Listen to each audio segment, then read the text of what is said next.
Pessoal, só para esclarecer, eu e a Alessandra Dorce estamos tentando fazer live, não estamos conseguindo. Tá caindo direto, não sei se é a minha internet ou se é a dela. Nós vamos tentar pela minha agora, eu convidar ela, tudo bem? Eu convidar ela para ver se vai dar certo. Eu até mudei de lugar, vim pro quarto do meu filho para ver se o problema é esse. Tudo bem? Então, assim, aqui eu fiz o que eu pude. Eu vou chamar ela para ver se agora não vai cair mais, tá bom? Eu combinei com ela de entrar por aqui. Tá legal? Então eu vou chamar ela. Só um pouquinho, só um pouquinho. Vamos lá, Lê. Vai dar certo, vai dar certo. Só um pouquinho. Deixa eu chamar ela aqui.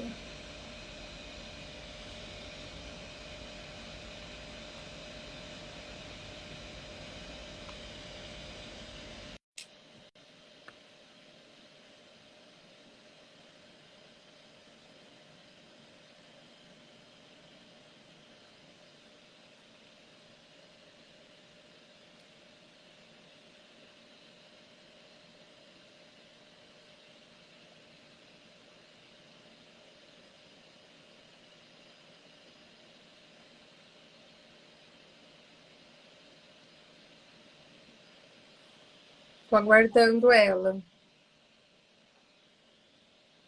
Vocês entenderam? Quem tá entrando agora, que não tá sabendo, eu tava tentando fazer live junto com a Alessandra Dorce, tava caindo muito. Então agora a gente vai tentar fazer aqui. Eu mudei até de lugar para ver se era isso. Vou chamar ela novamente, só um minutinho. Acho que ela não tá me vendo aqui. Ela não tá conseguindo participar. Tá dizendo que ela não tá conseguindo participar. Ela entrou no Insta dela, ela está sem som. Ela entrou no Insta dela. Gente, parece uma piada. Como é que é? Ela tá lá ao vivo? Ela tá ao vivo lá? Explica aí pra mim. Ela tá ao vivo lá? É minha internet? Você está desfocado também. Eu?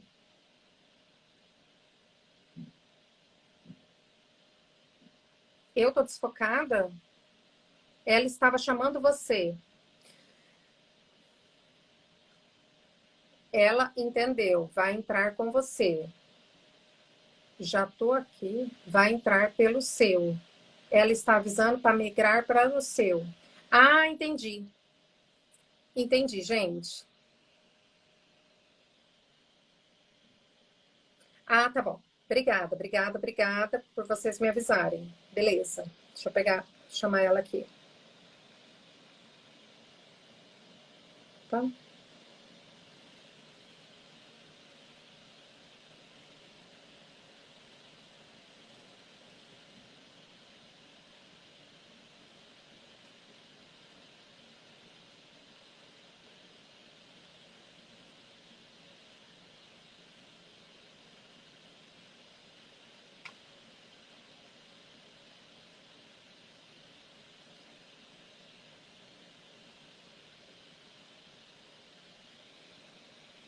Convida ela, então. Eu tô fazendo isso, eu tô chamando ela, mas ela ainda não aceitou, só um pouquinho. Eu já convidei. Tô convidando. Aí tá aqui. Eu enviei o convite. Ah, ela teria que aceitar. Muita calma, vai dar certo, gente. Não está conseguindo participar. Tá dizendo aqui que ela não tá conseguindo participar. Ela tá vindo, chamando você. Sim, mas ela já entrou. Ela saiu do dela e está vindo. Ah, tá. Então, peraí. Vou chamar de novo, então.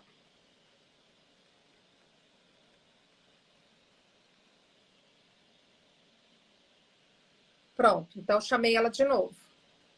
Vamos ver se agora vai dar certo.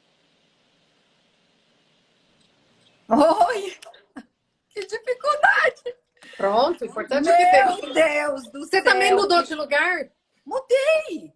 Eu Mudei também de mudei. lugar, porque o que está acontecendo é que eu não tem jeito lá onde eu tô. Eu Falei, também meu mudei. Deus! Falei, bom, vamos ver se agora melhora, né? Vamos ver se vai dar Mudei certo. também. Vim para Então outro vamos. canto. Eu fui pro chão. Tô no chão da minha casa. Eu vim para o quarto do meu filho.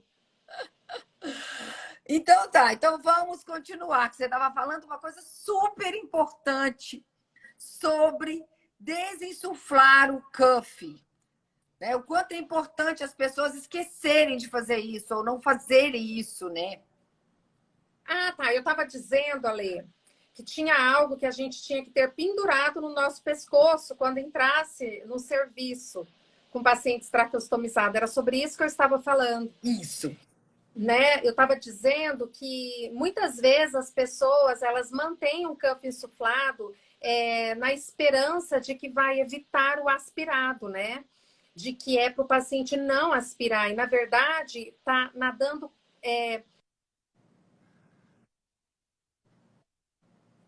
Agora, Travando. quem está travando agora? É. Olha só. Pronto, Você que eu tô travou te vendo, agora, você não tá Camila, não, travada né? para mim. Você não tá Então travada tá para bom. mim. Tô vendo. Camila, olha que interessante isso que você está falando. Tem um artigo mostrando que o cuff ele não impede a microaspiração. Então, o paciente na terapia intensiva, ele faz a aspiração, né? A broncoaspiração do conteúdo que está na boca. Isso é uma das grandes linhas que as pessoas utilizam na hora de falar da importância da higiene oral e tal, né? Porque é um fato que evita pneumonias pela ventilação mecânica. Só que tem um detalhe, que eu acho que é um estudo que a gente está começando a abrir os olhos para essa pressão. Quando eu tenho um cuff, eu perco todo o movimento de ar que passa pela via aérea superior. Por isso, é impossível eu manter pressão. Isso é que é o grande detalhe que as pessoas não têm parado para pensar. Eu acho que esses estudos, isso tudo que você está falando, assim, a ousadia, né, que nós temos feito atualmente, tanto muitos fisioterapeutas quanto fonoaudiólogos, assim, e você tem liderado muito isso, exatamente por causa disso, porque as pessoas estão entendendo que, primeiro, não existe uma regra, colocou a traqueostomia, você não tira mais. Porque tem muitas pessoas que assim, eu vou colocar a traqueostomia, eu vou embora, e eu, como você falou, eu vou comer, eu vou viver, mas eu não vou tirar aquela traqueostomia. Tem gente que ainda fala, não tem que ficar, porque pode acontecer alguma coisa. Exato. E aí fica aquela traqueostomia atrapalhando o fluxo respiratório acima da traqueostomia. Né? E aí perde pressão. Exato. E perde pressão. E perde uma coisa que a gente chama, que tem sido falado demais, que se chama complacência da orofaringe. Exato. Quando a gente... As pessoas, às vezes, principalmente fisioterapeutas, a gente sabe muito bem o que é complacência pulmonar. Mas nós nunca paramos para pensar o reflexo que a complacência pulmonar tem na complacência da via aérea superior. E isso tem tudo a ver, porque se eu coloco uma coisa que tira o fluxo, eu vou perder o movimento. E se eu perco o movimento, eu perco a complacência. E aí depois querem dar comida e falar, eu vou dar comida porque eu vou desinsuflar o cuff e vou dar comida. Sem um preparo, é isso que a gente está falando. Sem preparar essa via aérea para isso, né? Então, assim, as pessoas têm que entender o que é que está sendo feito, qual é a alteração fisiológica, funcional que o cuff traz e como minimizar isso. E aí você fala, desinsuflar o cuff, não é isso? É porque a base, a base, porque é uma obstrução que é mecânica. E aí, se a gente voltar e considerar, quando que ele precisa se manter ali? Quando o paciente é dependente de uma ventilação mecânica, quando o paciente ele tem uma secreção exorbitante, que cai uma enxurrada de secreção na via aérea, E Isso. quando, Ale, nós fonoaudiólogos usamos um termo diferente, mas como que eu posso explicar? Tem paciente, Ale, que quando você desinsufla o cuff, aumenta o espaço morto. E o paciente, ele precisa muitas vezes do cuff para diminuir o espaço para o ar chegar mais rápido no pulmão. Isso. Você entendeu? Então, o que que Sim. acontece, Alê? Tem paciente que quando a gente desinsufla, que isso é um dos grandes paradigmas que tem também dentro da fonoaudiologia, que tem muito fonoaudiólogo que come barriga em relação a isso, Alê. Por quê? Porque eles esquecem para o ar chegar mais rápido no pulmão. E quando a gente desinsufla o cuff, esse ar sobe, obviamente aumenta o espaço morto e ele desatura, entra em esforço respiratório. E aí o fonoaudiólogo acha que o paciente não consegue ficar com o cuff desinsuflado, mas na verdade não é que ele não consegue. Precisa ter um desmame daquilo. É algo gradativo que a gente desinsufla um pouco num dia, desinsufla um pouco no outro dia, e gradativamente o paciente vai retornando esse aumento do espaço morto. Então, se o paciente ele não se enquadra em nenhuma dessas três alternativas, não existe por que ficar com o cuff ali. E Exatamente. aí que vem a conversa, né? Os fisioterapeutas têm muito desse negócio, fazer junto com muitos colegas que ainda têm essa prática de pintar a língua com blue dye test, né? Fazer o teste do azul, para ver se o paciente está aspirando. O paciente, é claro que ele vai estar aspirando. Ele vai estar aspirando, porque a saliva, até você, eu, aspira dormindo saliva. Imagina um paciente que está dessensibilizado, com cuff insuflado, muita secreção naquele trato. Nós sabemos, já foi comprovado, que a secreção no vestíbulo laríngeo dessensibiliza os receptores glóticos e adentra a secreção no vestíbulo laríngeo. Então é óbvio que vai entrar e vai corar mesmo. E aí o que, que o fone e o físio faz? Aí que insufla Cancela. mais ainda aquele cuff e piora ainda mais a situação. Exatamente.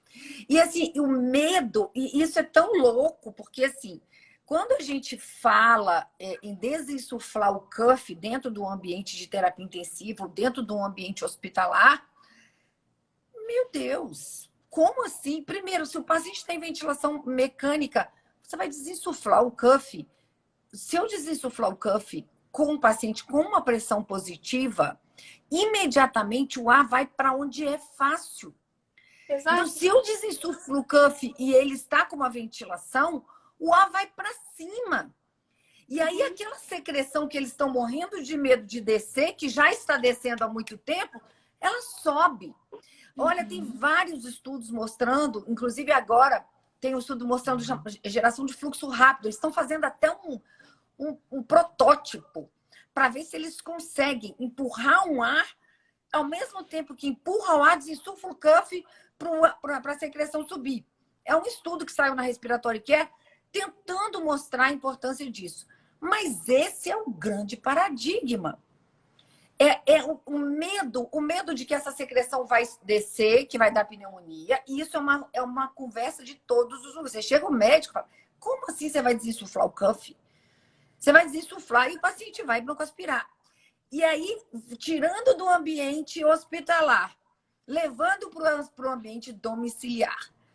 Lá no hospital, você ainda tem a equipe de fisioterapia, de fono, o dia inteiro ali, vai e volta e tal. No domicílio, não tem. E aí, sabe o que acontece? O paciente fica dias e dias com o cuff insuflado, com aquela secreção fétida. E aí, quando você chega perto do paciente, ele está com uma halitose, com cheiro forte. Por quê? Porque a secreção ficou aderida na região de orofaringe e na região acima do cuff. Porque ninguém pode desinsuflar, ninguém pode lavar. Isso que você está falando da questão do soro, né? Eu fiz seu curso, super recomendo para todo mundo fazer seu curso, porque assim, eu aprendi horrores, acrescentou absurdo na minha prática clínica.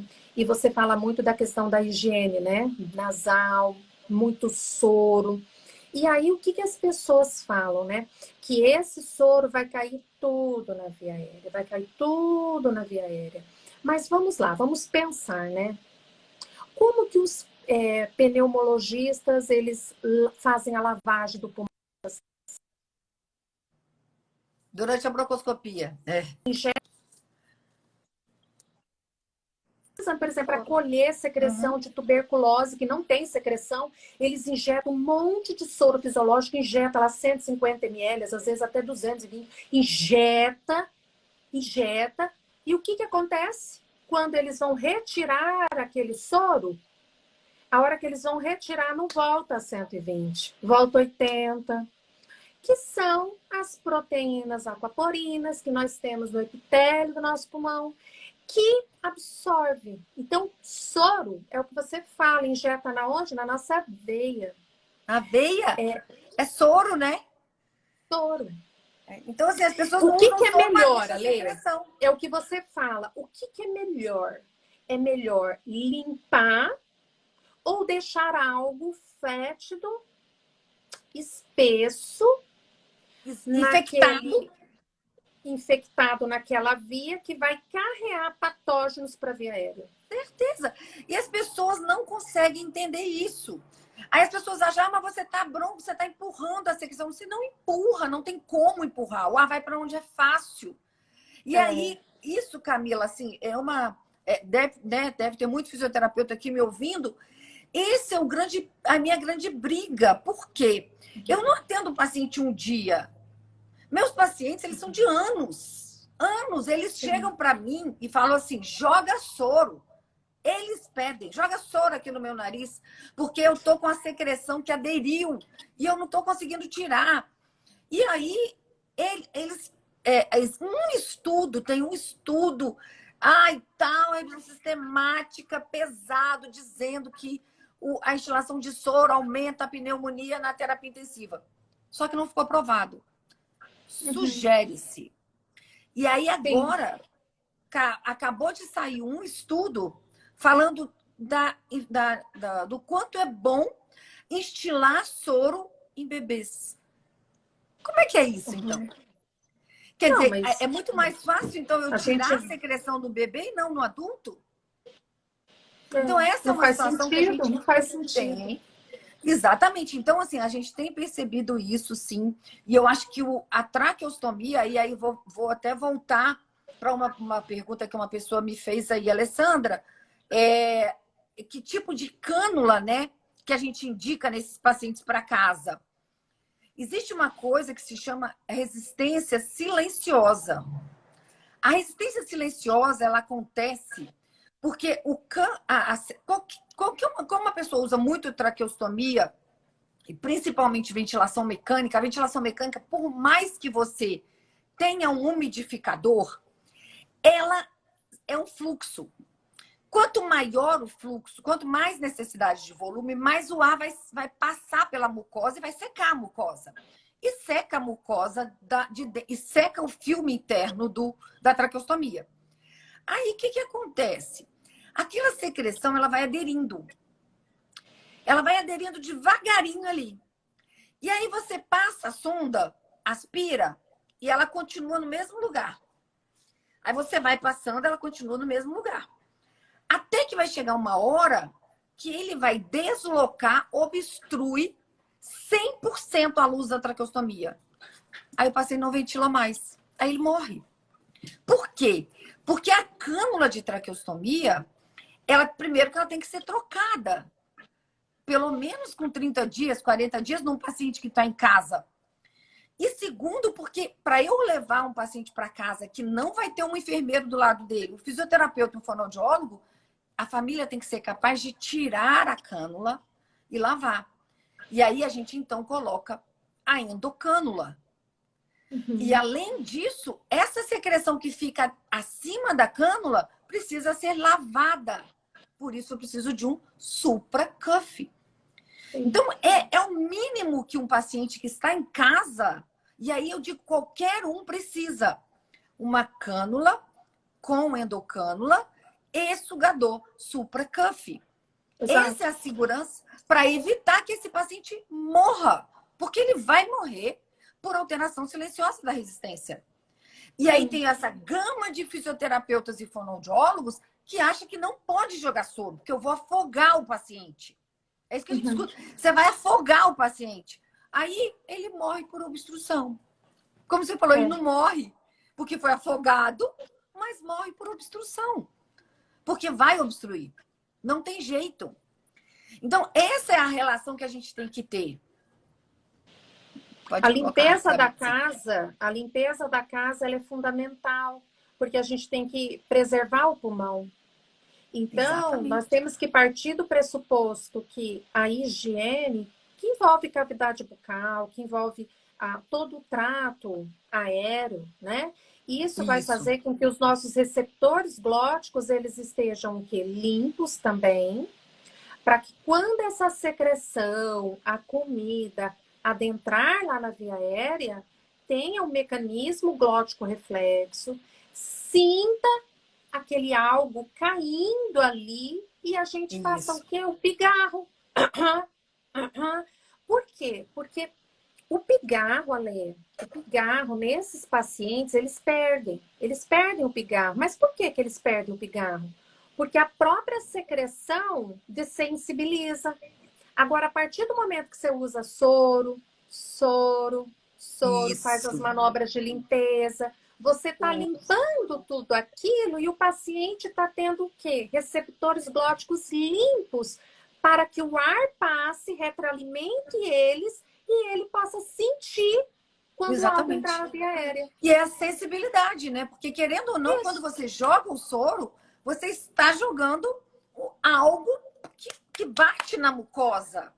Né? E esse bater na mucosa chama a mucosa. Então, essa é uma situação que a gente deve se preocupar.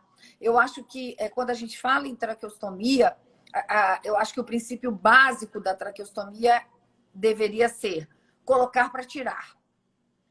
Então, assim, eu coloquei, mas eu vou tirar. Esses dias uma médica, a mãe dela, 89 anos, não conseguiu, ficou tal, entubada. Aí ela veio conversar comigo e falou, Alessandra, uma senhorinha bem fortezinha, magracinha. Alessandra, vai fazer tráqueo. Falei, olha, doutora Denise, não se preocupa. Faz, porque depois a gente tira. E antes dela sair do hospital, ela estava decanulada. Por quê? Porque o mecanismo, o entendimento de que eu vou deixar a manutenção da fisiologia normal nela. Então, o mais rápido possível, nós desinsuflamos o cuff.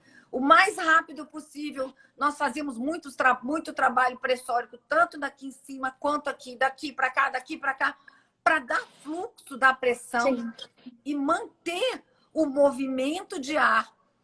E ela ficou ótima. Foi decanulada, foi embora para casa, ficou comigo lá na clínica um mês e já está ótima. Então, assim, esse entendimento é que muda a realidade. Um outro caso que aconteceu há uns 40 dias comigo.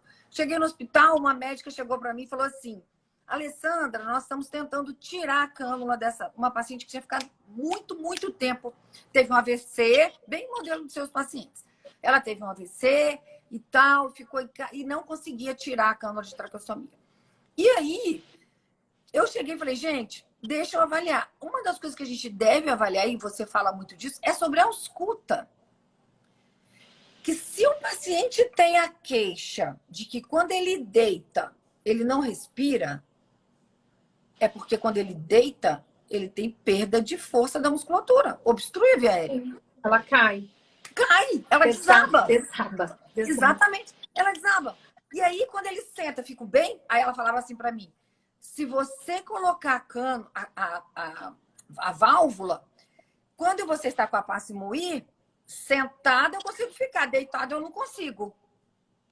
Então, como é que eu vou evoluir? Não está passando ar, não tem ar. Na hora que você deita, desaba. E aí nós fizemos um trabalho muito legal, 3 dias assim, intensivos, E no terceiro dia nós decanulamos. E ela já estava super acompanhada pela fono, ela já estava conseguindo se alimentar, mas ela não conseguia tirar por obstrução acima da traqueostomia. Sim. Na via aérea superior, não sei se era na língua, não deu para a gente ver onde era isso. Mas, pela ausculta, era possível observar que o ar não passava. Sim. Então, aí se a pessoa aí tira e fala, não, eu tirei, deu certo. Aí o paciente volta na mesma hora para a cânula. Ou vai ser entubado. Porque, então, assim, é um conjunto de avaliações que Olha, deve Lê, ser feito.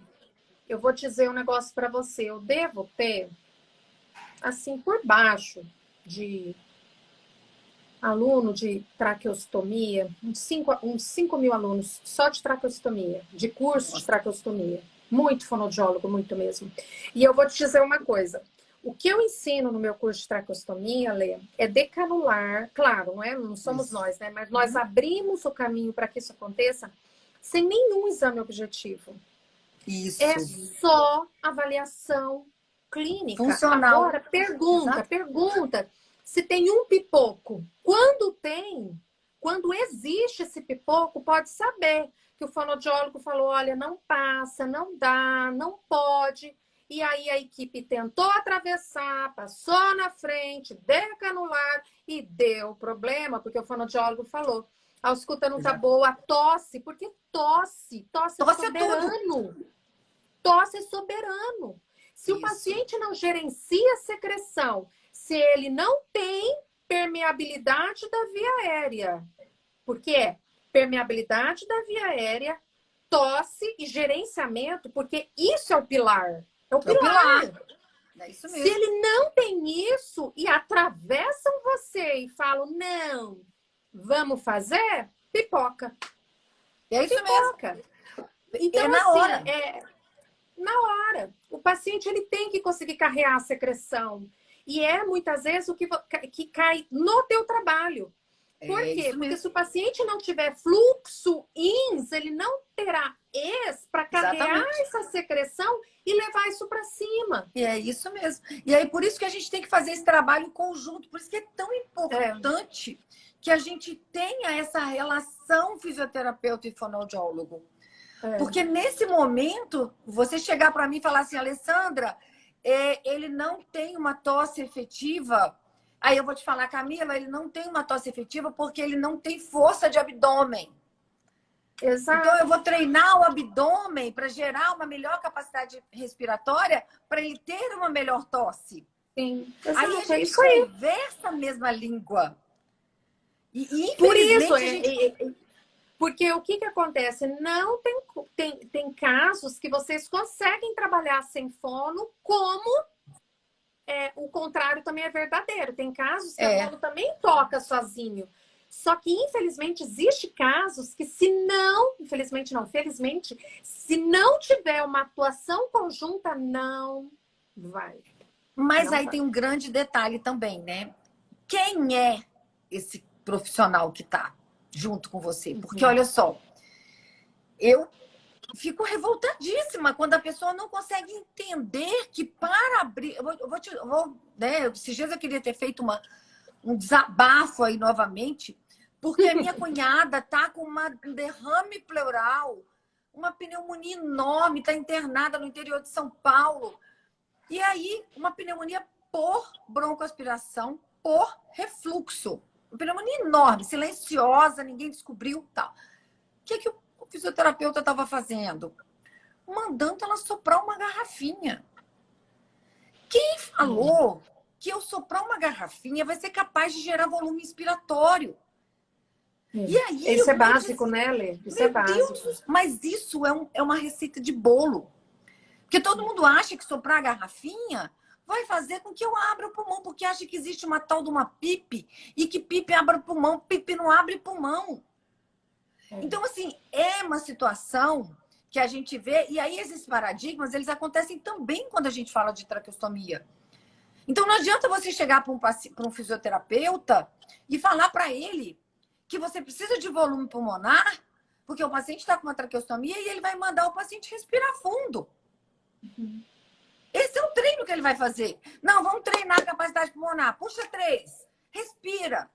Quer dizer...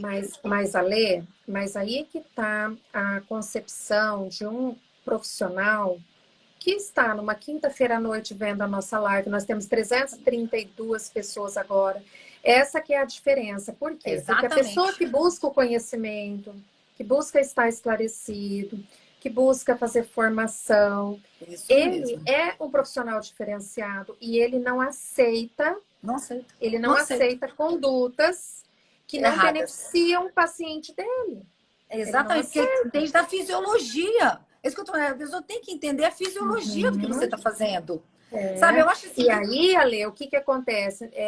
Chega no momento que a nossa paz de espírito ela é extinguida. Por quê? Porque se você vê que você está trabalhando numa equipe,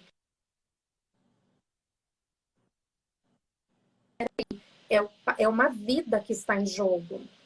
Então, vamos buscar conhecimento, vamos buscar atualização, vamos buscar um diferencial. Por quê? Porque pode ser o seu pai ali, podia ser até você. Você não ia querer um serviço melhor, de qualidade, né? Então, é isso que a gente tem que pensar. Aqui ninguém está... você não está largando o seu tempo, largando o meu para ficar, né? Nós estamos realmente aqui para poder levar esclarecimento para que as pessoas venham cada vez mais buscar melhoria do atendimento desse paciente tracostomizado. Melhorias, exatamente. E mais do que isso, entender, assim como a gastrostomia, ela está ali, significa que ela pode ser tirada, a traqueostomia também, ela pode ser tirada. Pode ser tirada, se o paciente não é dependente de ventilação mecânica, ele, muito provavelmente, se ele não tiver uma estenose, um granuloma importante ou uma doença crítica também importante, ele não tem por que usar uma cânula de traqueostomia.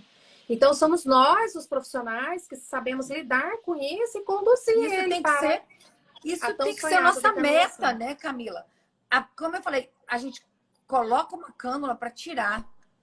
A gente coloca para retirar do paciente. É lógico que, por exemplo, há uns dias atrás nós tivemos uma live na associação e nós tivemos um problema por conta de quando eu falei que um paciente neuromuscular numa fase avançada, o paciente neuromuscular que foi traqueostomizado na hora certa, eu não vou fazer nada para decanular. Isso não existe. E nós fomos, assim, apedrejados, porque algumas pessoas falaram que, nossa, você tirou a esperança. Não, eu não estou tirando a esperança, eu estou dando a esperança de uma vida com uma traqueostomia, com uma estratégia ventilatória segura, mas que eu não vou chegar para o paciente e falar, você vai tirar a traque, porque ele é dependente de ventilação e vai ser dependente de ventilação. Então, a gente tem que saber, por isso, entender essa fisiologia toda para você ser honesta com o seu paciente. Sim. Então, eu acho isso muito bacana. E aí, outras pessoas me perguntaram também, Camila, perguntaram sobre cânula metálica. E aí eu vou, né, introduzir falando da minha experiência com cânula metálica. Nos Estados Unidos, eles usam cânula metálica, eles não usam cânula metálica, porque a cânula metálica ela é feita de prata. No Brasil, ela é feita de metal, de aço, né? E eu já vi coisas absurdas acontecerem, né? Eu não sei qual que é a sua experiência, mas eu abomino a cânula metálica. Até porque essa coisa de que ela tem não, você pode limpar e tal. Porque se o paciente fica com uma cânula metálica, aquilo que eu falei, vai embora para casa. Põe a cânula e vai embora para casa. Uma cânula barata, que você não precisa mudar, que você não precisa trocar. E ele vai embora. Essa cânula oxida, esse paciente faz infecção respiratória. E eu falo muito na minha aula que não existe profissional que tem mais poder de bloquear uma indicação dessa do que um fonoaudiólogo. Porque vocês sabem qual é o grande problema de ter uma cânula metálica para um paciente em casa. Eu não sei qual que é a sua opinião sobre isso. Mas, assim, eu não consigo conceber. Eu fico com muita dó. Não sei como é que é no seu serviço. Mas, assim, eu abomina a Então, cânula metálica. o que que acontece? Eu acho que isso é até um pouco assim, meio que regional. Por exemplo, aqui no Mato Grosso do Sul, não se encontra cânula metálica. Eu não sei se é porque eu fiz já um trabalho muito forte aqui. Não tem cânula metálica no Mato Grosso do Sul. Dá para contar no dedo o paciente que usa uma cânula metálica aqui. Porque, de fato, ela não é aço inox, ela é metal banhado. Então, ela enferruja. Porque uma cânula Exatamente. de aço mesmo, ela é caríssima. Ela é muito cara. Isso.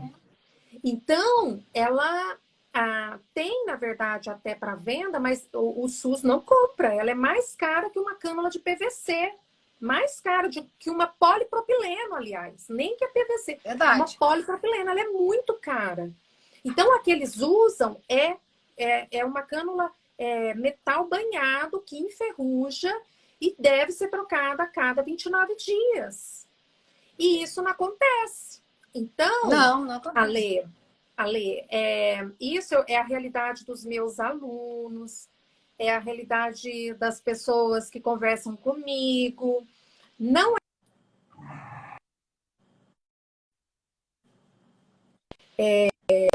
chegavam os pacientes para mim, era duas coisas, Ale, vou até falar como que era quando chegava, isso há muito tempo atrás, tá? Quando chegava, tinha duas estratégias minha. Uma era, eu avaliava e já via, peraí, dá para ocluir? Porque a cânula de metal não tem cuff, então já é meio caminho andado. Aí eu pensava assim, peraí, deixa eu ver se dá para ocluir. Se eu via que dava para ocluir, ele tinha patência, aí eu falava para o médico assim, não precisa trocar não, vamos decanular amanhã. Deixa ele tolerar 24 horas, a gente decanula. Aí, se eu via que não tinha patência, aí trocava imediatamente por uma de PVC, PVC. sem cuff, pronto. Mas não é Essa é minha a realidade, estratégia. Ale. Não é minha Essa realidade. é exatamente essa é a estratégia, porque a gente tem visto isso, infelizmente, aqui no hospital também, graças a Deus, eles não vão. E quando vem algum médico que cai de paraquedas e fala, não, não é da equipe, vou colocar a cânula metálica, as minhas fisioterapeutas, de jeito nenhum. Aqui você não põe, porque a gente está tentando tirar, exatamente essa é a nossa conversa. Então, assim, é Uhum. muito importante que as pessoas entendam Mas isso. isso que você falou, que o médico, ele super ouve o que o fono fala, eu assino embaixo, porque, por exemplo, eu estou trabalhando com uma cirurgiã de cabeça e pescoço, ela me indica muito paciente, e assim, ela é incapaz mesmo de trocar uma cânula sem trocar figurinha comigo. Ela fala, Camila, Olha que legal. olha, não tem como. Eu preciso realmente saber qual que é o dispositivo que você precisa nesse paciente para que ele seja o mais funcional possível. Então, é um trabalho bárbaro mesmo. E hoje, Camila, está muito legal assim, essa avaliação. Até vai ter um congresso agora na Noruega sobre uma avaliação videolaringoscópica da via aérea superior, sabe? Muito bacana. E eles têm avaliado, parece que o mundo se voltou para esse olhar, né? E que a gente consegue, igual você falou, eu consigo avaliar o que está acontecendo na hora que eu entendo, por exemplo, que se eu não tenho fluxo de via aérea superior é porque eu não tenho força. Então, eu vou avaliar a força muscular, eu vou avaliar PI, e outra coisa, todos os artigos que você pega para decanular, por exemplo, eles falam que você tem que avaliar força de diafragma, manometria. E acabou. Sendo que o grande problema é a tosse. Sim. Então, se a gente não treina essa capacidade de tosse no paciente, e aí eu volto a falar, isso não pode ser só do fisioterapeuta. Sim. Sabe? O fisioterapeuta e o fonoaudiólogo, eles têm que ter um alinhamento nessas Mesmo condutas. porque, até para ter pico de fluxo de tosse, tem que ter força glótica. Isso mesmo. Tem que ter resistência glótica. E aí que entra muitas vezes o respiron. É. Porque o respirou muitas vezes, porque assim, quando a gente vai quando pensa, né? Ah, se eu tô querendo expandir pulmão, não, daí não tem nada a ver. Isso não faz o menor sentido. Mas quando você pensa num exercício de sopro sustentado, você acaba, Lê, trabalhando essa questão de coaptação glótica, sabe? A gente faz muito exercício, por exemplo, o EMST, né? Que a gente faz o MST, que é um exercício que a gente faz força expiratória. E de explosão. Que é... Explosão. Isso. Então, a gente acaba recrutando força, treino de força, supraioides, que ajuda. Opa! O MST, ele tem uma resposta.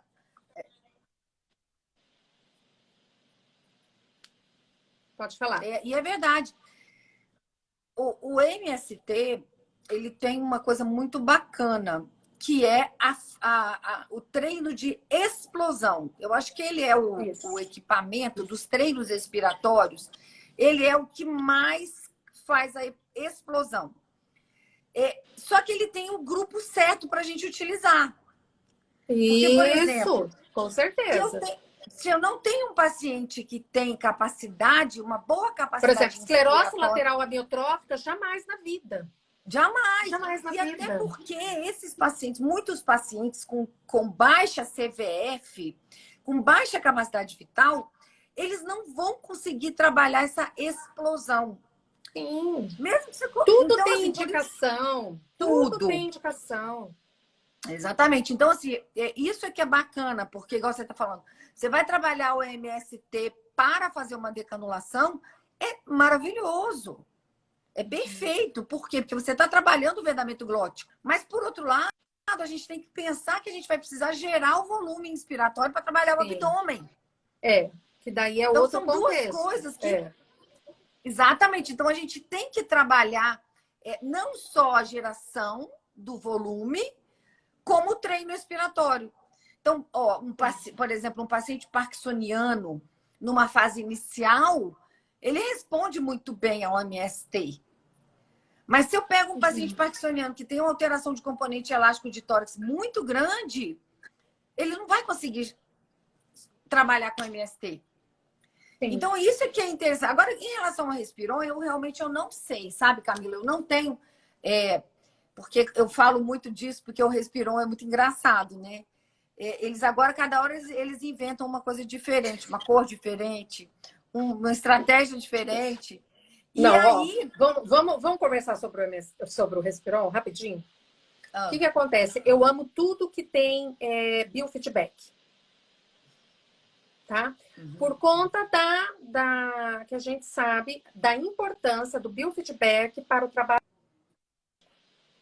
Então, o Respiron é um recurso baratinho, fácil acesso, e que quando o paciente faz e vê aquela bolinha, ele invertido, tá? Invertido. E vê a bolinha subindo. Eu tô trabalhando o excursionamento e o laríngeo. Quando ele faz o sopro, vai, volta, vai. Então, ele tem que assoprar e segurar. Assoprar e segurar. E quando a bolinha fica lá em cima, Lê, ele tá tendo a visão daquela bolinha lá em cima, então isso acaba ajudando no trabalho neuroplástico. Por quê? Porque o neurofeedback auxilia muito na sinaptogênese. Então, é algo que a ciência tem nos mostrado. Então, tudo que eu vejo que pode me dar um recurso de neurofeedback, eu sou fã. Mas é aquilo que eu falei, não tem nada a ver pensar que é PIP, não tem nada a ver nada, ventilação, não tem nada a ver, outro objetivo. Não tem nada a ver, não tem nada a ver. Tem a telectasia, achar que vai assoprar a garrafa, aí não tem nem cabimento isso aí. Isso é importante, porque assim, muitas vezes as pessoas acabam não entendendo esse recurso, né? Por exemplo, como eu estou falando, eu É. como fonoaudióloga, eu como fisioterapeuta, eu não entendo qual o papel do respirão para o fonoaudiólogo, né? Sim, Ele é. não tem, como eu te falando, eu não sou eu a pessoa capaz de fazer isso.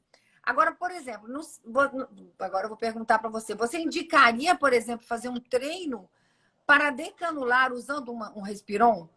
De forma alguma, Porque, não tem fundamento. Não tem entendi. fundamento. Uhum.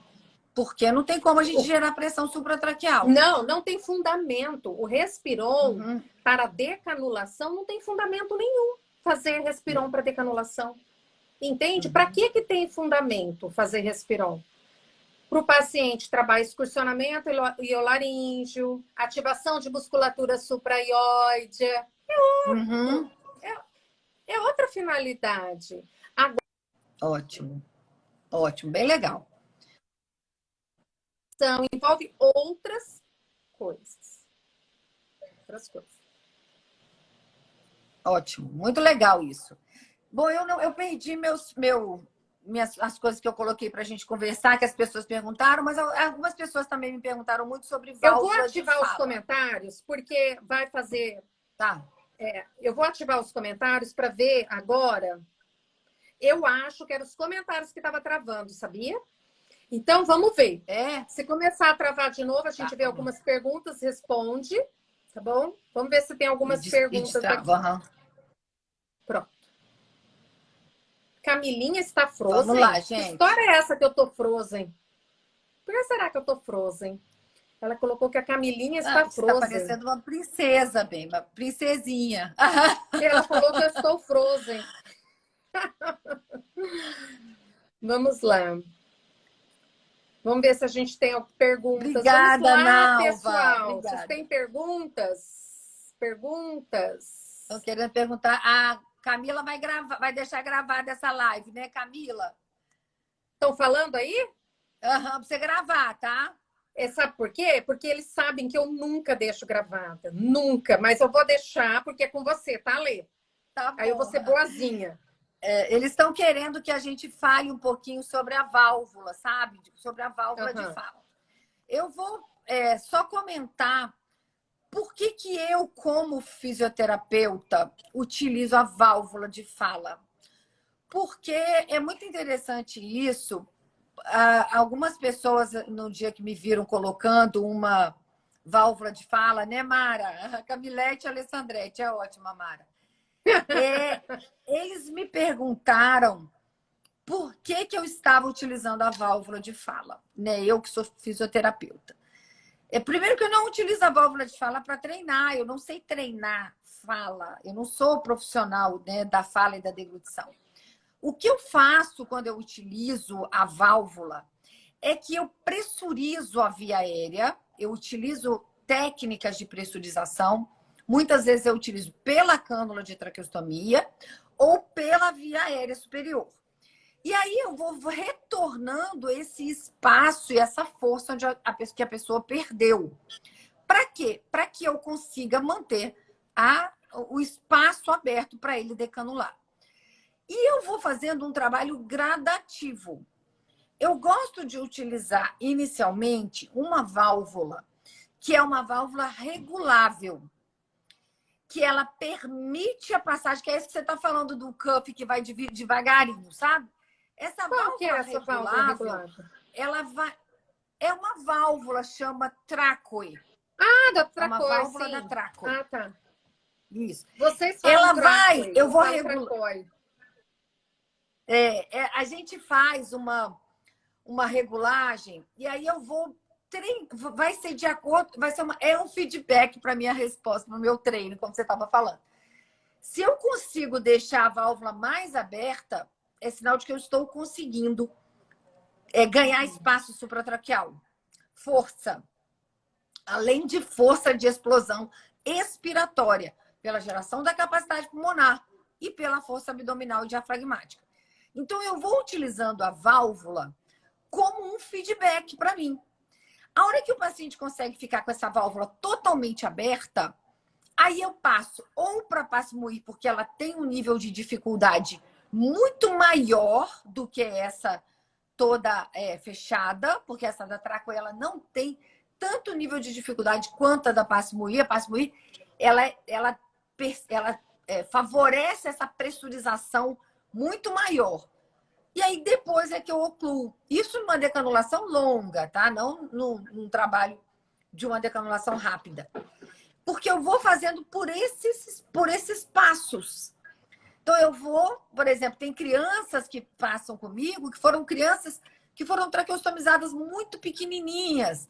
E eu preciso ganhar esse espaço supratraqueal, porque eles tiveram fraqueza. E aí eu vou colocando dessa forma. Ou eu vou associando também ao uso da ventilação não invasiva. Porque quando eu coloco a válvula e uso uma máscara nasal, eu gero a pressão de abertura supratraqueal. E aí eu favoreço a geração de volume pulmonar e a abertura facilitando a adaptação. Então, eu tenho esses passos para decanular. Eu gosto muito de decanular com BIPAP. Principalmente aqueles pacientes que são traqueostomizados de muitos anos. Como eles vão perdendo essa força que você falou, e essa força do vedamento glótico, de pressão, eu vou dar esse suporte ventilatório para a gente conseguir fazer essa progressão. Então, eu tenho utilizado muito a decanulação dessa forma. Então, eu tenho esse passo, que é a cânula moldável, né? Depois uma cânula um pouco mais de mais resistência, ou uma válvula. A válvula. Né? Depois uma válvula de mais resistência, e por fim, eu ocluo 100%.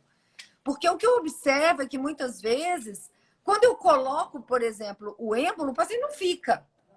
Né? Então, eu preciso de um prazo para treinar, para fazer essa decanulação. E aí isso tem dado muito certo, sabe? E por fim, eu decanulo, às vezes, utilizando aí 1 semana, 2 semanas a válvula, a máscara com a cânula nasal. Sempre com a cânula nasal, nunca com a cânula oronasal, com a máscara, né? Oronasal, sempre com a máscara nasal. E eu achei que está sendo uma resposta bem legal, sabe? Eu não entendi essa parte que você falou. Ale, eu não entendi essa parte. Com a máscara oronasal, não entendi essa parte. Por não que posso você coloca usar a máscara? A máscara oronasal, eu estou assim cada vez mais abolindo. Porque vários estudos têm mostrado que a máscara... Mas para que você usa? Eu não entendi por que você usa. Eu uso a máscara nasal só.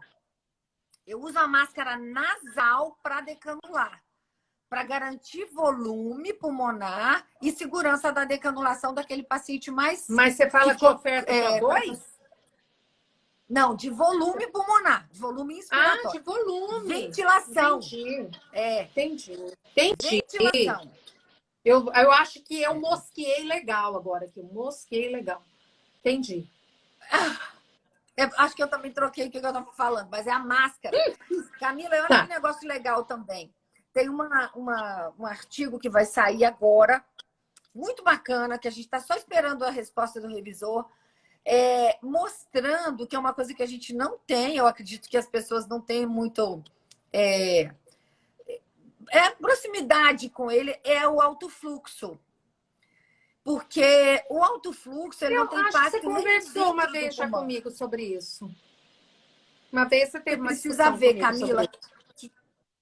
E aí o alto fluxo ele ajuda a abrir a via aérea e também ajuda a perder força da via aérea. Então a gente tem que estar o tempo inteiro entendendo, porque ele abre a laringe e se você usa muito tempo, ele afrouxa a laringe. E se você utiliza para decanular, você ganha espaço supratraqueal. Então, é uma estratégia muito bacana, que está sendo muito estudada, mostrando essa pressurização para favorecer a retirada da cânula de traqueostomia. Então, são coisas que eu acredito que vai chegar para nós, assim, né? Com mais facilidade, porque o equipamento... Mas é algo... Que foge da atuação do fono, né?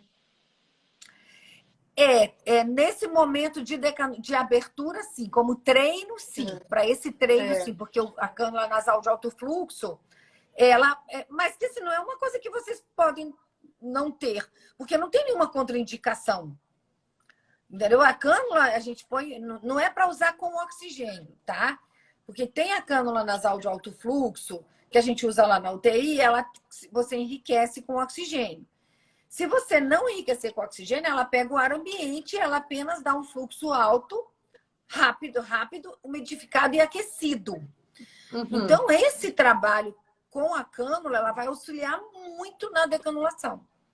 Muito, muito, muito. Porque a gente está da avaliação que nós fizemos, eu acredito que muito rapidamente ele vai ser publicado. Maravilha. Talvez então, até essa semana que vem a gente já tenha a publicação desse artigo. Tem coisa nova aí pela frente pra gente. Muito legal. A minha realidade... Bacana. Então, assim, são coisas que a gente tem que ir abrindo. Já a minha realidade, Ale, com relação à válvula de fala, é um pouco diferente da sua, porque os pacientes que eu pego são tudo agudo. Eles não são crônicos. Não são pacientes que estão há muito tempo com uma cânula de traqueostomia. São pacientes, assim, colocaram recente mesmo. Então, para eu adaptar uma válvula de fala, é o paciente que realmente não passou no protocolo de decanulação. Para eu poder adaptar. Porque eles são todos decanulados.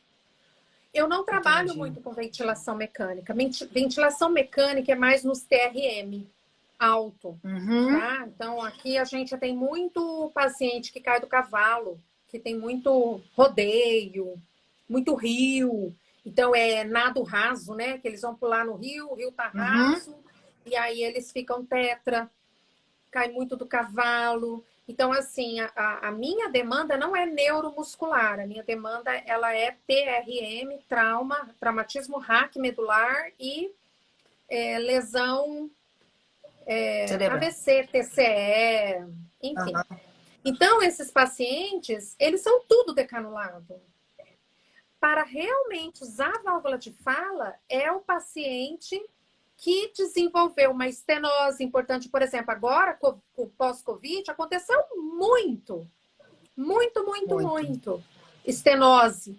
Aí sim. Então, a gente teve uma légua muito grande de indicação de válvula. Aí, com relação à indicação, né? Eu sou suspeita, porque eu sou apaixonada na Tracói. Tudo da Tracói, para mim, é de primeira linha, top das galáxias. É muito bom. Todas as cânulas, o material, nós temos na Vastori, né, que é o representante, tem cânulas ali que elas são reutilizáveis pelo mesmo paciente, obviamente. Então, assim, vale o custo-benefício dela é fantástico. E essa válvula que você está dizendo, Ale, ela é muito boa, por quê? Porque esses pacientes que muitas vezes eles não toleram oclusão, eles já estão com um psicológico um pouco abalado. Então, eles precisam de uma oclusão em meia-lua. E ela é capaz de fazer. Porque quando você deixa aquela fenestra aberta, você faz essa oclusão em meia-lua. E esse paciente que está com o psicológico afetado, é um trampolim para você fechá-la totalmente. Então, assim, eu sou grande adepta a ela. Eu acho ela show. Eu uso muito também, eu uso muito. Mas aí, como eu estou falando, aí eu vou progredindo, porque eu sinto essa dificuldade, sabe? Em algum momento. Mas assim, são alguns pacientes, como você falou, a minha decanulação ela é de longo prazo, né? São pacientes que ficam muito tempo na traqueostomia, que já perderam a força total de via aérea superior. Então, é mais para isso que eu utilizo mesmo a cânula. E aí as pessoas vieram me perguntar se eu acho ótimo você falar que você usa essa cânula da tráquea, porque eu gosto muito dela também. E como você falou, para o paciente ansioso, que você precisa dar essa percepção de que, olha, tá tudo bem, eu vou colocar isso aqui, mas você ainda vai conseguir respirar. Então, você manter como se diz, né? O que vai progredindo essa oclusão, eu acho muito bacana. Para mim, eu acho que foi a melhor estratégia nos pacientes é essa mesmo, fazendo isso daí que você falou. A pessoa está perguntando aqui, como trabalhar o desabamento das estruturas? Eu trabalho de uma forma, eu trabalho com a pressurização, né? Eu trabalho com essa válvula unidirecional pressórica. As pessoas estão perguntando aqui, Camila, como trabalhar, né? Então, eu trabalho com endurance, muito mesmo, para movimento, né? Para ganhar. E como eu estou te falando, tem muita coisa saindo sobre isso. Muita coisa mesmo. Tem muitas coisas falando sobre o reflexo laríngeo, sabe? A oclusão laríngea, que tem tudo a ver com a quantidade de ar que você solta do pulmão. Então, tem alguns estudos saindo sobre isso. E eu acho que nossa visão vai mudar. Não, assim, eu sei que a nossa já está, né, bem na frente em relação a isso, mas eu acho que a visão mundial em relação ao trabalho de pressão, né, supratraqueal, que o fonoaudiólogo também tem que fazer, a partir do momento que ele gera a capacidade inspiratória máxima, vai mudar muito a relação do que entender como trabalhar esse desabamento, né, Camila? Você usa, né, Camila? Isso é muito legal. Esse desabamento das estruturas supratraqueais que a Lê está dizendo, eu gosto de trabalhar também além do endurance, eu gosto muito de trabalhar com a musculatura constritora faríngea. Então, eu gosto de utilizar exercícios que recrutam o plexo faríngeo. Aí quem é fonoaudiólogo que vai entender o que eu estou dizendo. Que a gente utiliza recurso, exercício que recrute o plexo faríngeo. A gente pode utilizar, por exemplo, sons hiperagudos junto com fazendo aquele som hiperagudo ao mesmo tempo usando uma constrição, como se eu fosse espremer aquele hiperagudo. Aí eu consigo recrutar todinha essa musculatura e dessa maneira eu trabalho, além de toda essa musculatura constritora da faringe, eu trabalho dorso de língua, muito legal isso. Então, muito assim, legal. É maravilhoso quando você utiliza um único exercício coringa associando voz e esse plexo faríngeo junto. É muito bom. Muito legal. E aí você está falando uma coisa super sensacional, porque a Janaína Pimenta, ela utiliza com os cantores exatamente isso. Ela utiliza as estratégias de endurance associada ao treino dela. Então, isso é muito legal, né? Porque, como você falou, como você entende o quanto esses sons interferem nesse plexo. Então, isso é maravilhoso. Tem uma aluna aqui me perguntando, a Glória está me perguntando, como que eu fortaleço o abdômen em pacientes acamados, né? Eu trabalho aqui, olha quem está aqui comigo, aqui, ó, olha aqui, ó. Minhas duas cachorras, olha aqui, ó. Olha só, eu trabalho com a válvula unidirecional pressórica, que é a VUP, né? Utilizo muito com o bucal, porque o bucal é o que aumenta a resistência para recrutar mais a fibra do abdômen. Ale? Oi. Tá me vendo? Um minutinho? Você me dá um minutinho? Dou sim, lógico. Só um minutinho, peraí. Gente, eu tô anotando tudo aqui que vocês estão perguntando, viu? Ó, qual traque o paciente...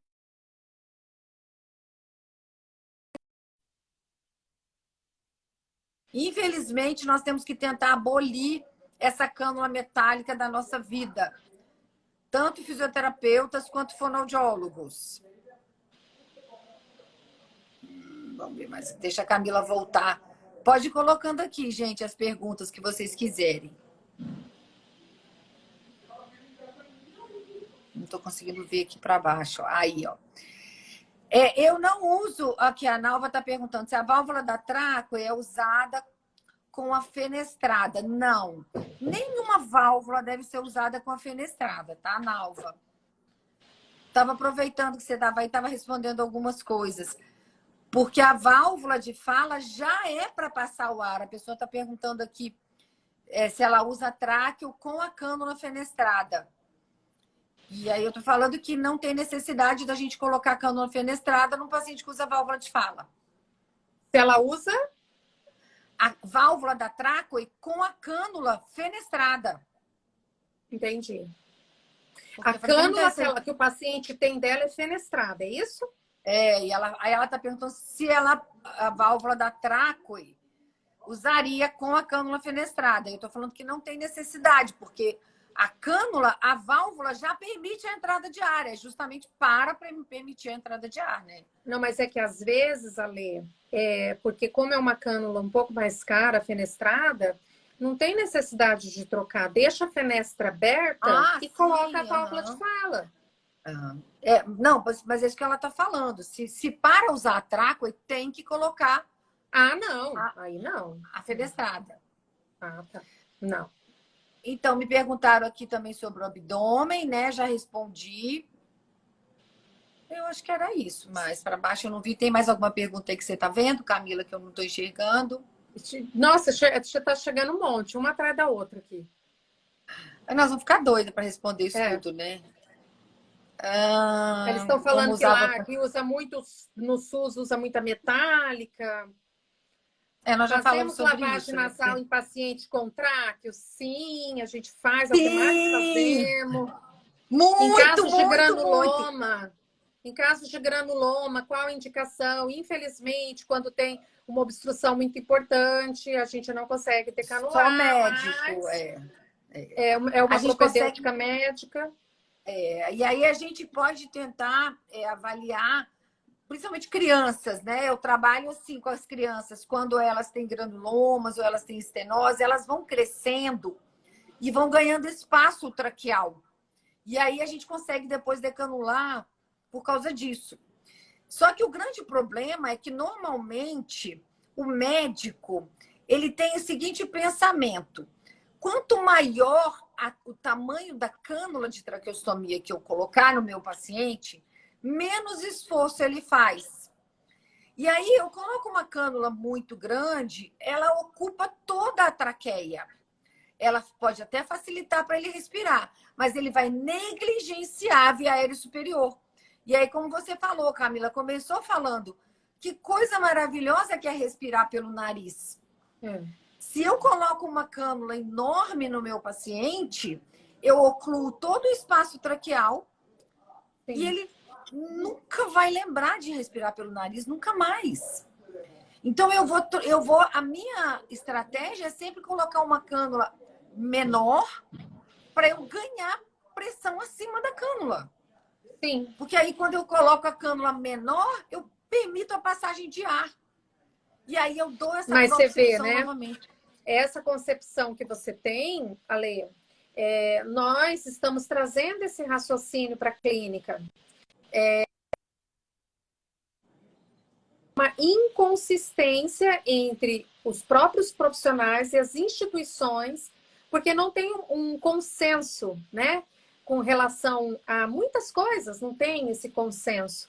Então, nós precisamos mostrar que, de fato, quanto menor esse diâmetro, maior é a passagem, e o paciente vai se beneficiar, e obviamente é um trampolim para ele ser decanulado mais rápido. Decanulado.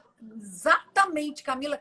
Isso é uma briga, porque assim, não, mas eu quero facilitar para ele respirar. Não, eu quero que ele respire, mas eu quero que ele tire. Né? Então, Sim. assim, são duas coisas que a gente precisa pensar em trabalhar. Então, assim, na hora que a gente for escolher, e muitas vezes tem fisioterapeutas aqui, tem fonoaudiólogos, e o médico Caneta Bic, professora Camila. É um exemplo que eu dou da caneta Bic. Olha lá a Mônica falando, ó. É verdade, é isso mesmo, Mônica. Como que é que você faz esse caneta Bic aí? Eu vou falar, porque da caneta, Você já ouviu eu falando sobre isso? Já vi, já. Então, é pura verdade. É pura verdade. Para quem não sabe do que a Mônica está falando, do que a gente está falando, tem um vídeo meu lá no meu canal do YouTube que eu faço essa analogia. É um vídeo muito didático, vale a pena para quem não sabe do que eu estou dizendo, para poder fazer essa correlação do raciocínio que eu e a Lê estamos formulando aqui. Isso é importantíssimo, Camila. Eu acho assim que essa realidade, como a gente está discutindo muita coisa aqui, que vai abrir os olhos de muitas pessoas, né? E que essas pessoas vão começar a pelo menos questionar de forma diferente na hora de, por exemplo, vou escolher uma cânula de traqueostomia. Qual o tamanho? Né? Vamos pensar que, poxa, se eu colocar uma muito grande, vai ocupar toda a traqueia. Vamos colocar uma menor, vamos conversar isso com o médico. Esse é um problema muito importante, né? Principalmente quando a gente vai escolher, por exemplo, uma cânula de traqueostomia para um paciente que vai utilizar ventilação mecânica por muitos anos. A primeira estratégia que o médico faz é colocar a maior possível. Aí a maior possível vai machucando a traqueia. E aí, de acordo com que ela vai machucando a traqueia, o paciente é dependente da ventilação e daquela cânula 24 horas, ela vai abrindo a traqueia cada vez mais. E aí você vai tendo que cada vez aumentar o tamanho da cânula. Aí você imagina, se eu coloco num paciente adulto uma cânula já 8,5, 9, a hora que eu precisar trocar, eu vou ter que colocar para 10, 10,5. Eu já estou quase furando a traqueia dele. Aí ele faz uma fístula. Então, a escolha tem que ser a menor possível, ainda mais se o paciente for um paciente que é dependente de ventilação mecânica. Porque você consegue vencer a resistência pela estratégia ventilatória. Se o espaço para entrar é pequeno, você dá mais ar que ele vai entrar. Então, assim, por isso que as pessoas às vezes, não, eu vou colocar melhor para facilitar a ventilação. Não, a ventilação se adapta ao tamanho da cânula. Por isso que a gente... Então, tem resistência, então eu vou colocar... Então, os ajustes que são feitos. Exatamente. O ajuste é que vai ajudar a fazer isso. Então, é bem bacana isso, sabe? E isso favorece a decanulação. Todo paciente com estenose de traqueia tem que fazer uso de traqueostomia? Sim, se o ar não passar. Se o ar não passar. Ou geralmente usam o tubo T, né? Que é tubo T, exatamente. Fica aberto já. É verdade. Pacientes laringectomizados também, né? Às vezes acontece muito isso. Mas o que é aí, Camila? Alê, nossa, acho que é isso, né? Eu acho que é isso. Acho que foi muito, muito bacana, muito proveitoso. Conversamos sobre muitos assuntos. Eu amei a discussão. Também. Adorei. Eu sempre aprendo. Eu acho bom demais conversar com você, porque são olhares, né, que se completam. Eu adorei. E assim... Se você...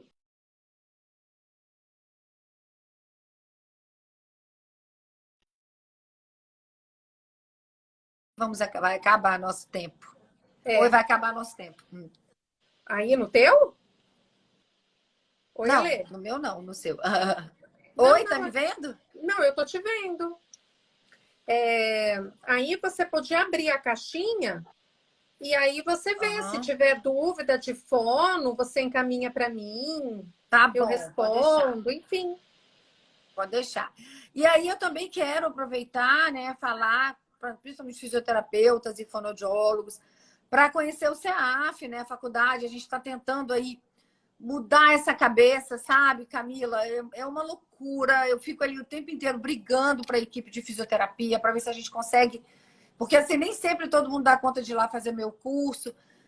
Pessoas, às vezes, muito recém-formadas. Para conhecer as nossas pós. A pós de caixa pulmonar é muito legal. E a pós-disfagia, eu dou aula na pós-disfagia. Isso que eu acho legal, sabe, Camila? Porque eu ensino respiratória para eles. Então, fisioterapeuta ensinando o olhar respiratório. Então, eu convido aí vocês também, né? Além do meu curso R3, que as pessoas já, né, a Camila sabe. E em breve nós teremos novidades, sim. Meu equipamento está ficando pronto, né, Camila? Eu vou te mandar lá. Se eu pudesse, faria... Eu queria fazer o teu curso de ventilação, eu queria fazer tudo, mas você mora muito longe de mim. Mas nós vamos fazer muita coisa bacana juntas ainda. Então, a última vez que você teve aqui, a última vez que você esteve aqui, como eu queria ter feito o teu curso de novo, mas eu estava dando aula final de semana. Eu lembro. Ai, não Nossa, deu nem não pra deu gente se pra fazer. encontrar, mas eu tava meio ruim também, mas deu super certo, foi ótimo. E eu te agradeço muito pelo carinho, pela amizade, pela Eu que parceria, agradeço né? também. Estar sempre A juntas. parceria, É, você enriquecer tanto a nossa atuação, porque você tem feito assim coisas grandiosas, contribuído absurdamente para abrir a mente dos nossos colegas fonoaudiólogos para uma atuação mais assertiva, mais pontual, e sucesso para mais todo mundo. e muito mais assim rápido nos resultados, né? Porque quando a gente Muito mais. trabalha a questão respiratória, É respirar diferente. precede o deglutir, e aí é um composto. É verdade, é verdade. Então tá jóia, gente. Obrigada, foi ótimo, né? Nós tivemos uma audiência enorme, muito bacana. E Foi me segue maravilhoso. lá também. Sei que você tem... Eu vou postar sempre. Assim que meu artigo estiver pronto, eu vou te enviar ele, pra você dar uma olhada. Fisioterapeutas me seguem também para vocês Já estarem tá por todo mundo dentro te aí seguindo aí. do conhecimento da fonoaudiologia. Tá todo mundo te seguindo já. Eu falo demais, já tá todo mundo aí te seguindo. Legal, Então tá, Camila, um beijo, viu? tá? Um Ficam com beijo a Deus, todos gente. vocês, Obrigada, gente. obrigada por Obrigada, viu? tudo. Tchau, tchau. Tchau.